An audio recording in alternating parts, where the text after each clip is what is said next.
Most people are afraid of being alone.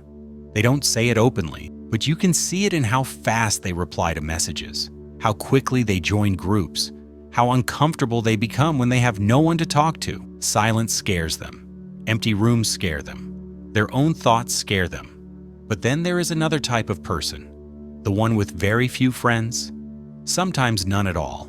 And if you look from the outside, it seems sad. It seems like something is wrong. People assume they are awkward, broken, rejected, or unwanted. But psychology tells a very different story. Some of the most mentally complex, emotionally deep, and dangerously self-aware minds belong to people who walk mostly alone.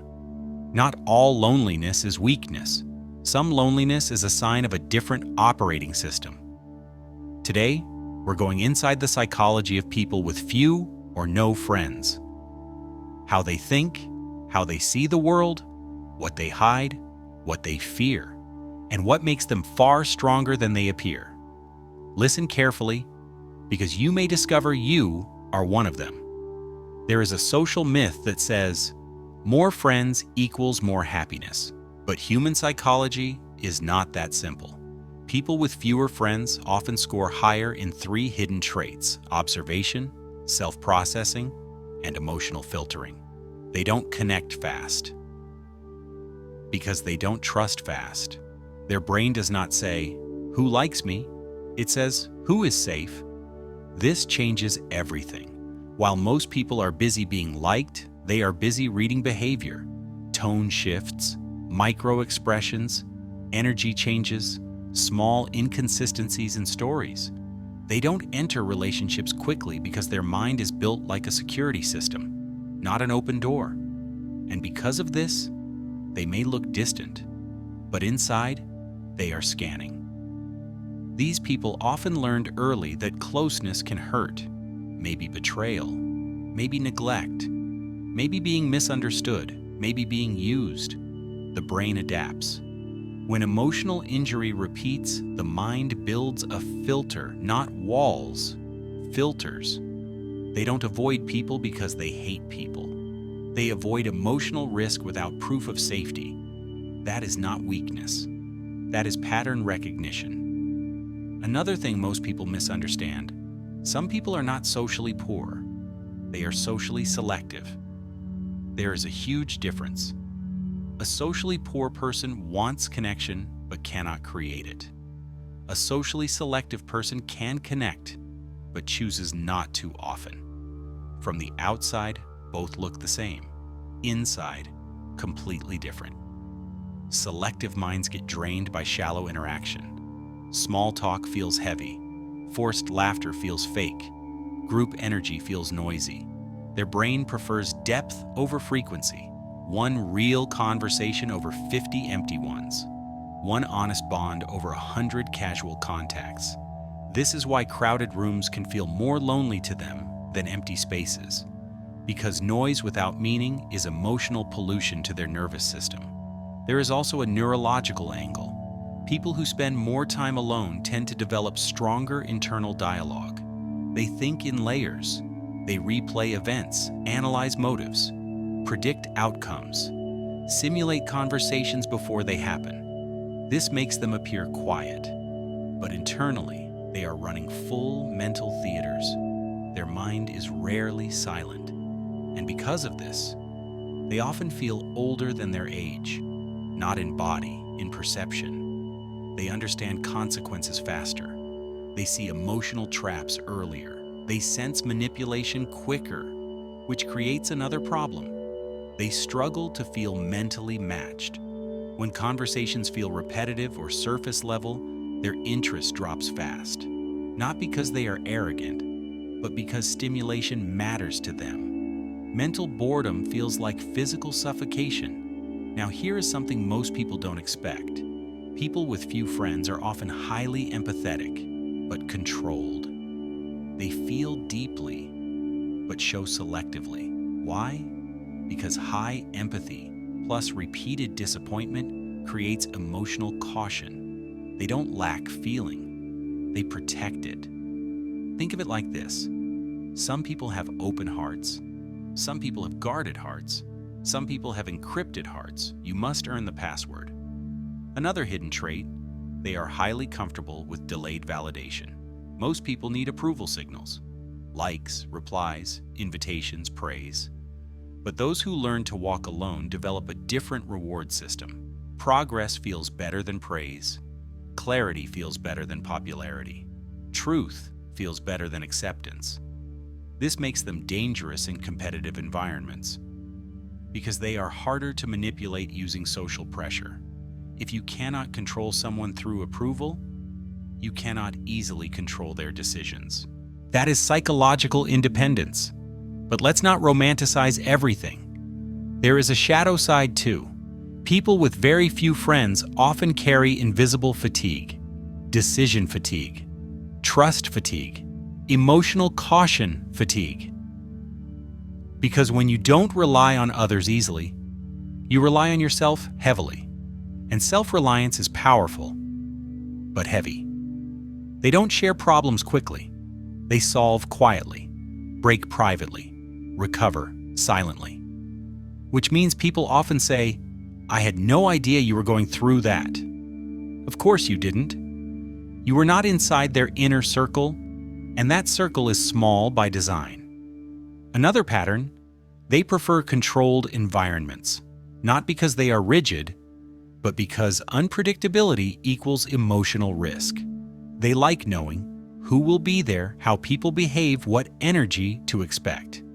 Chaos drains them faster than it drains social extroverts. That's why they often enjoy structured routines, solo hobbies, deep work, late-night thinking, long walks, and creative isolation. Solitude is not empty for them. Solitude is signal clarity. Noise goes down. Thinking goes up. Now here's the twist most people never hear. Some people with few friends are not rejected by others. They are rejected by the average emotional game. They don't play fake closeness. They don't perform personality. They don't mirror just to belong.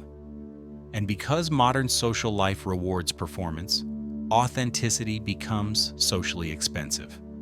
Truthful people often look socially strange, but psychologically, they are aligned.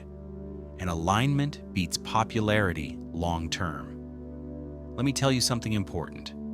If someone has no friends but has peace, that is strength. If someone has many friends but fears silence, that is dependency. The crowd is not always proof of connection. Sometimes it is proof of avoidance. In the next part, we'll go deeper into hidden strengths of low friendship personalities, dark coping patterns, how they build trust, why some of them become leaders, thinkers, creators, and when loneliness turns dangerous. Now let's go deeper.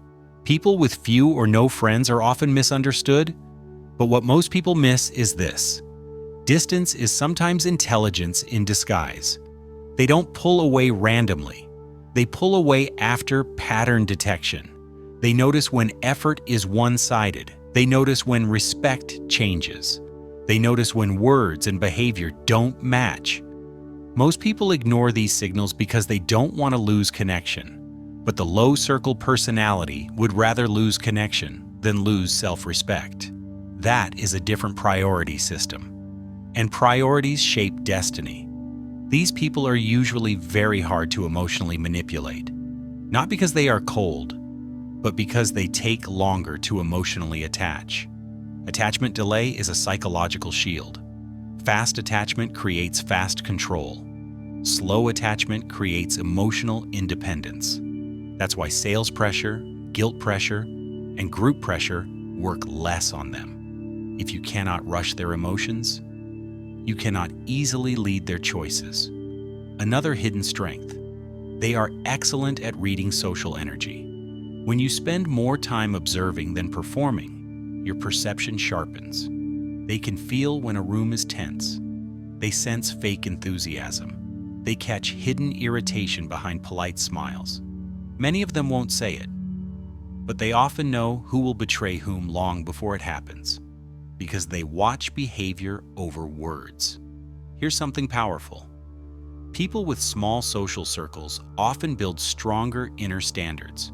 They don't copy identity from groups, they build identity internally.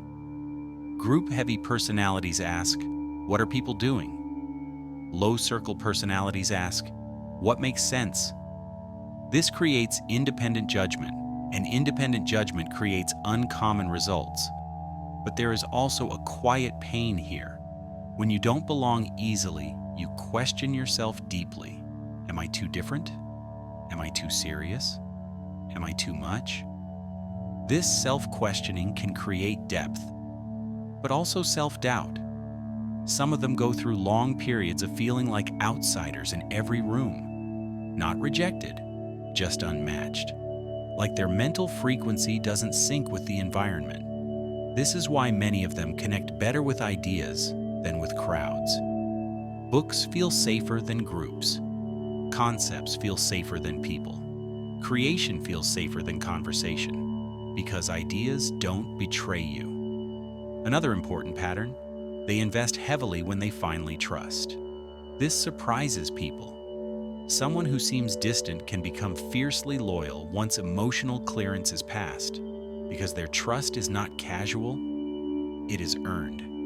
And earned trust is stronger than easy trust. But there's a flip side danger. When a selective person is betrayed, recovery takes longer, because they don't just lose a person, they lose a rare access pass they gave, which makes future trust even slower. Now let's talk about a darker angle. Some people with no friends slowly build emotional numbness as a defense, not peace, numbness. They stop expecting, stop sharing, stop opening. From outside, it looks like strength. Inside, it can become emotional shutdown.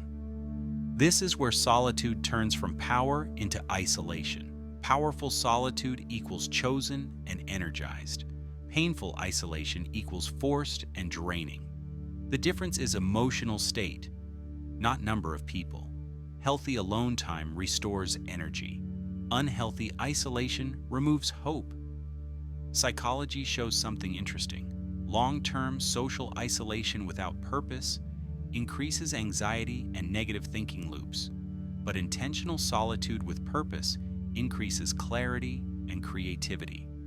So the key question is not, how many friends do you have? The real question is your alone time building you or breaking you? High-functioning, low-circle people use solitude as a workshop.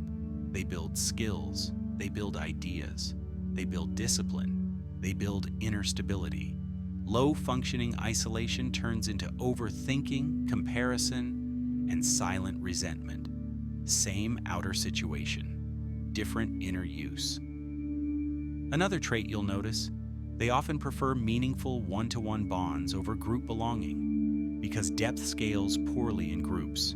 Groups reward agreement, depth requires honesty, and honesty is rarely popular in groups.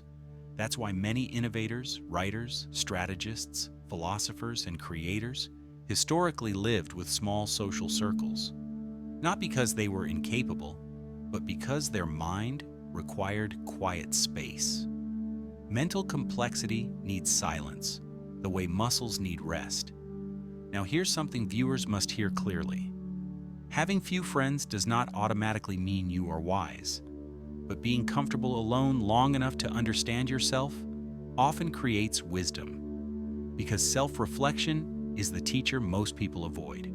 Crowds are distraction.